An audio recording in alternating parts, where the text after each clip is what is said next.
National Assembly honors late House of Representatives member.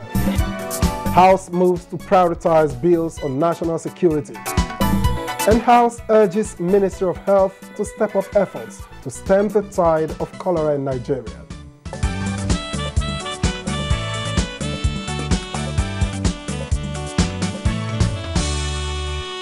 Hello, it's a pleasure to welcome you to You and Your Reps. My name is Victor Azu. Thank you for joining us. The atmosphere was somber on the first day of plenary at the House of Representatives as members mourn a late colleague, Representative Adedayo Malafe, who died during the annual recess. Prayers were offered in honor of the lawmaker who died on the 15th of August 2021. Plenary was suspended to Wednesday as is the tradition. Senate also suspended legislative activities in honor of the late member of the House of Representatives, who represented Akure North and South Federal Constituency of Ondo State, observed a minute silence, and prayed for the repose of his soul.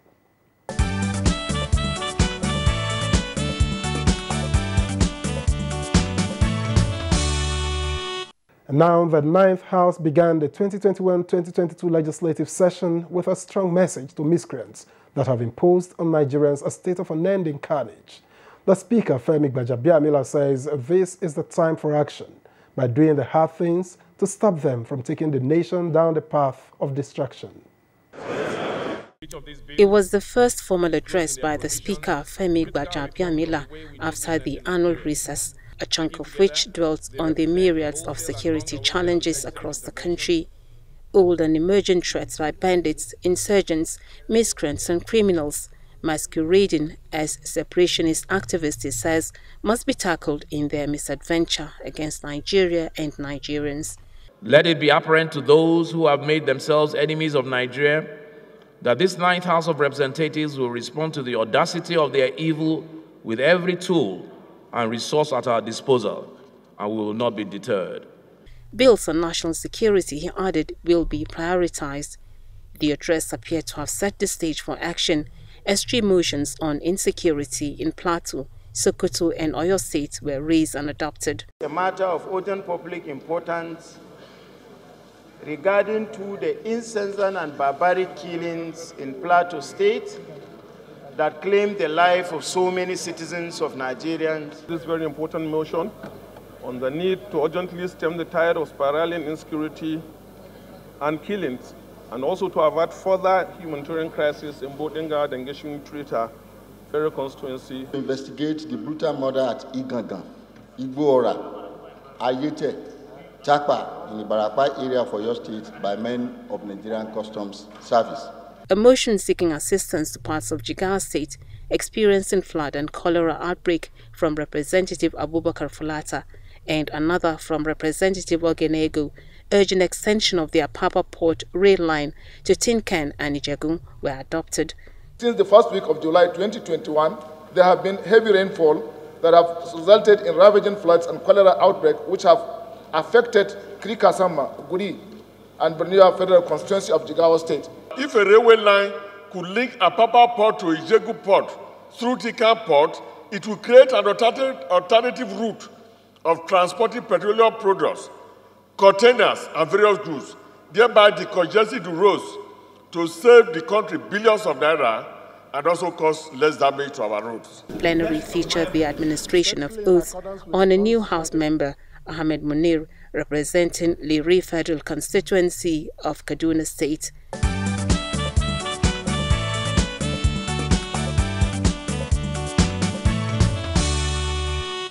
And the House of Representatives has urged the Federal Ministry of Health and related agencies to step up efforts to arrest the spread of cholera in Jigawa State and other parts of the country. Now, the House, during last Thursday's plenary, expressed worry over the death toll recorded since the outbreak of the disease. Representative Abubakar Maki raised the issue in a motion noting the devastation of the disease since its outbreak in Jigawa State. Within 1 month of the cholera outbreak, the state has recorded over 2,000 cases of the disease and over 30 deaths, those causing financial burden on the state government, as all its resources have been channeled to address the disease. The House called for coordinated response to the outbreak in all affected states of the country. Other motions adopted include the need for security agencies to do more to prevent further attacks on communities in Adamawa and Delta states. Killing and destroying people's farms. Recently, over 70 farms were destroyed. The crops cut down totally. At the moment, people of the affected communities can no longer go to farm as usual and have to pay vigilante groups to escort them to farm on specific announced dates. Also adopted was the motion from Representative Shatima Ali urging electricity connection through the national grid to Yunusari in Yobe State. Kanama is the only local government headquarters among the 17 local government headquarters in Yobe State that is not connected to the national grid. Meanwhile, the House, in response to a motion raised by Representative Unyimedem, urged the federal government to comply with the principle of federal character in appointments. Chief Commissioner of the Public Complaints Commission and Secretary of the Commission are from the same part of the country. At the commencement of plenary, the Speaker, Femi Gbajabiamila, urged journalists to desist from what he described as yellow and uninspiring journalism, which thrives on mischief. Ordinarily, I would not bother to rebut, if not for the fact that my thoughts sometimes there's a more airy agenda when people are falsely and intentionally misquoted. He was reacting to reports from some media that misquoted his welcome address from recess to House members delivered at plenary Wednesday.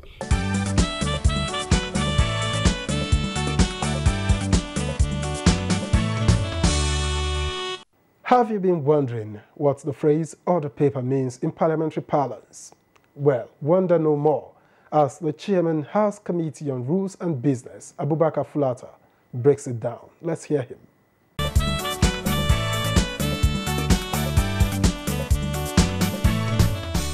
On daily basis, the Chairman Rules and Business now supplies all the 360 members with what is to happen on the floor on that day regarding one,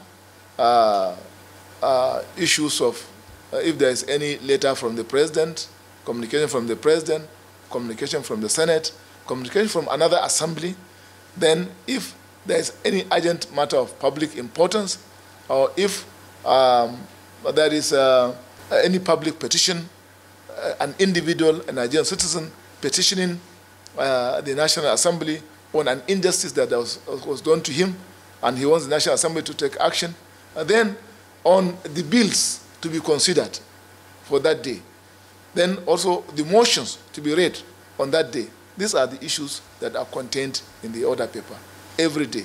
Then the reports to be considered for that day. So all these things are encompassed and are included in the order paper for that day. It is just simply a guide on the conduct of activities in the chamber on daily basis.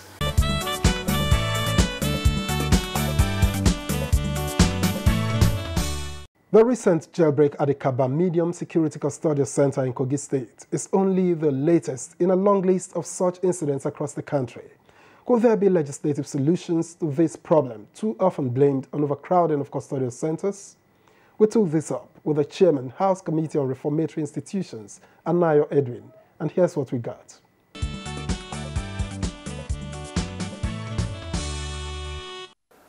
We just finished a workshop.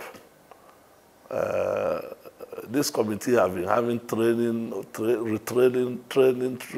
steady to know how we can decongest the facility. It has been a very big issue.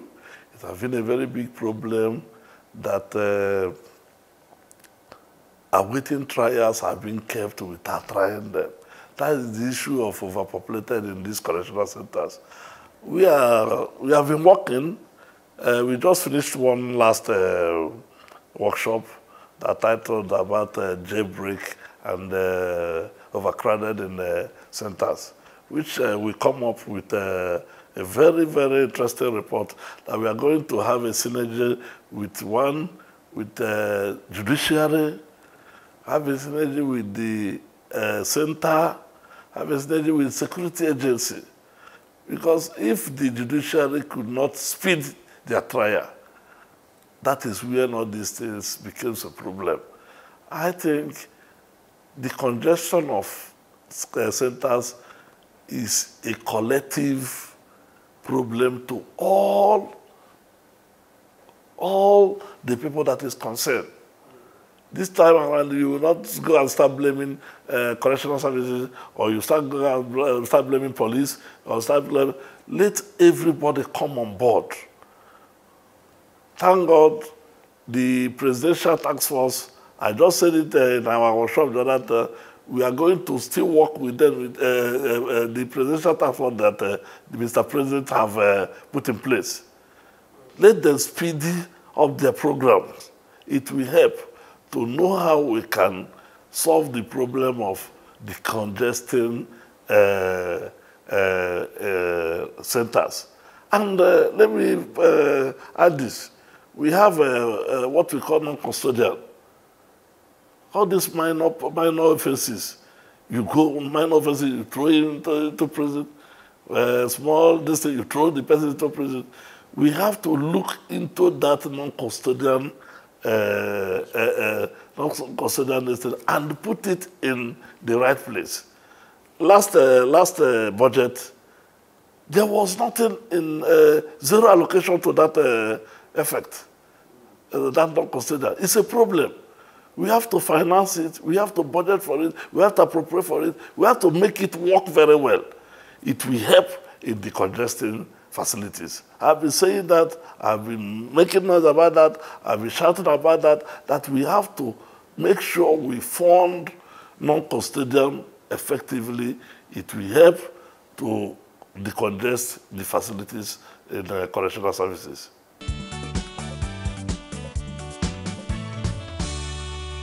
I always say, the problem in correctional centers is funding. Number one, funding. Number two, funding. Number three. Do you know why I continue hammering on this funding? Do we still have mud houses, dilapidated houses that is not supposed to be a place to keep a human being? Even animal, you cannot keep an animal there. But you see people being kept there in the name of correctional centers. We need to look very well critically in terms of funding correctional services. I am not saying that we are going to do it in one day, or rather 1 year, but it's a process. We should look at the funding very, very well. I'm talking of this 2022 budget that is coming up. Let us appropriate a reasonable, when I say reasonable, okay, for example, their last capital is 12-something billion. What can 12-something billion do to over 200-something facilities? What can it do? It cannot do anything. So I continue hammering on the funding of correctional services. That is the only way, one, the infrastructures can be revived. That is the only way that the security apparatus can be revived.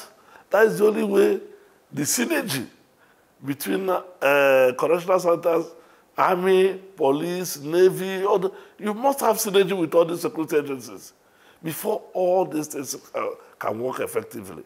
When we went for oversight for the 36 states, I was shocked to visit some correctional centers that is still in place. A correctional center that was built 1920, 1930. You still use it at that level till today. So it's a serious problem. We have done one thing to review the name and do that that act, and Mr. President have accepted on that act to change that name from prison to correctional services. Let us try as much as we can to push more in terms of funding. It will help us to reduce a lot of things. It will help us to that name being called correctional services or correctional centers be really tagged with the name and the meaning of the name.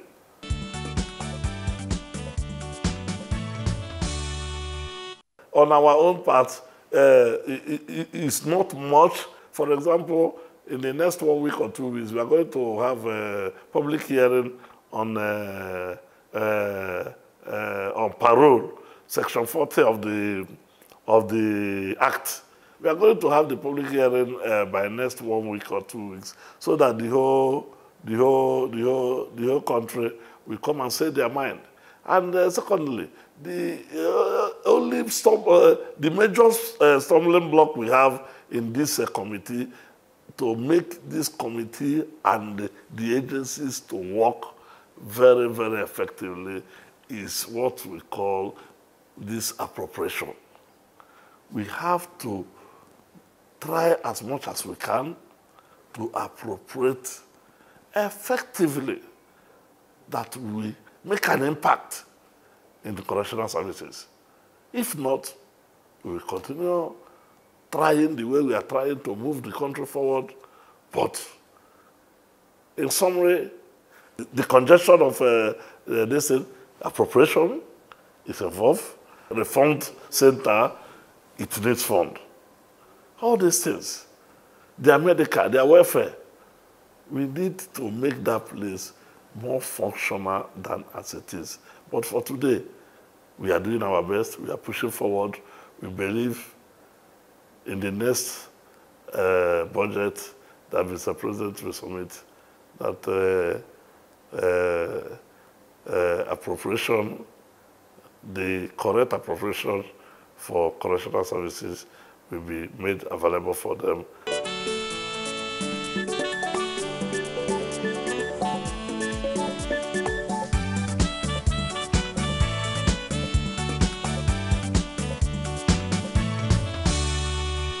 The 9th House of Representatives has just resumed for the second half of its 4-year tenure, but ordinary Nigerians are already making demands of them. Let's hear what Nigerians on the streets are asking. I want the House of Representatives to sponsor a bill or laws, all right, that may probably indict all the corrupt officers. If the House of Rep or the National Assembly members can they kind of sponsor a bill that will probably send any corrupt officer to jail after their tenure, corruption, number one, will definitely reduce. We have been clamoring for digital electioneering system, whereby our results can be computed online and make things very easy. But it seems they are not in support, taking us back to the Stone Age. That's my only problem. I think generally they've tried. The laws we need is a law that will make people feel the impact of the government, housing, healthcare, all for each Nigerian, so that we benefit. Where to start from is to put our election process in the standard place where vote will count, where we can hold our House of Reps accountable.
This week on You and Your Reps, the committee segment takes a look at activities of the House Committee on Capital Markets and Institutions.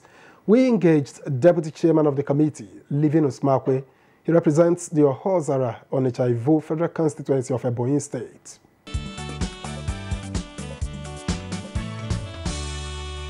Capital Market Committee oversights Securities and Exchange Commission, and we are interested in what happens in the capital market, how it is the good laws that we can make to regulate it and make it function better.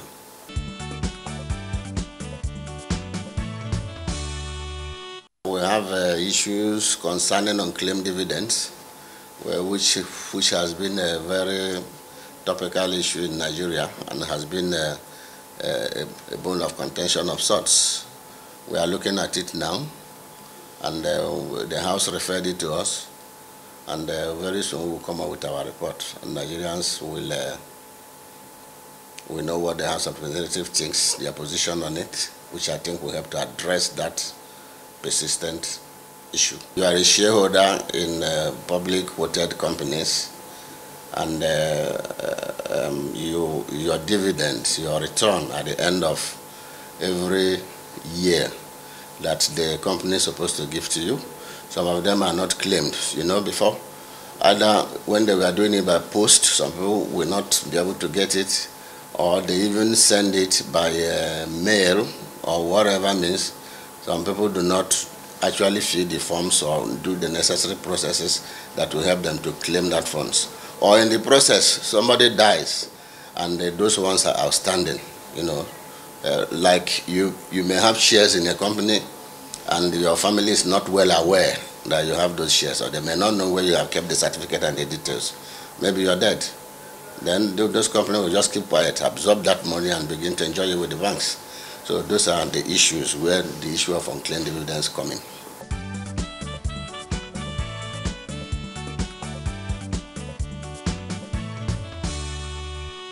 And we will be following up progress of the House Committee on Capital Markets and Institutions and bring you up to speed. Now, this is where we leave it on You and Your Reps for the week. We thank you for watching. My name is Victor Azu. Do join us again.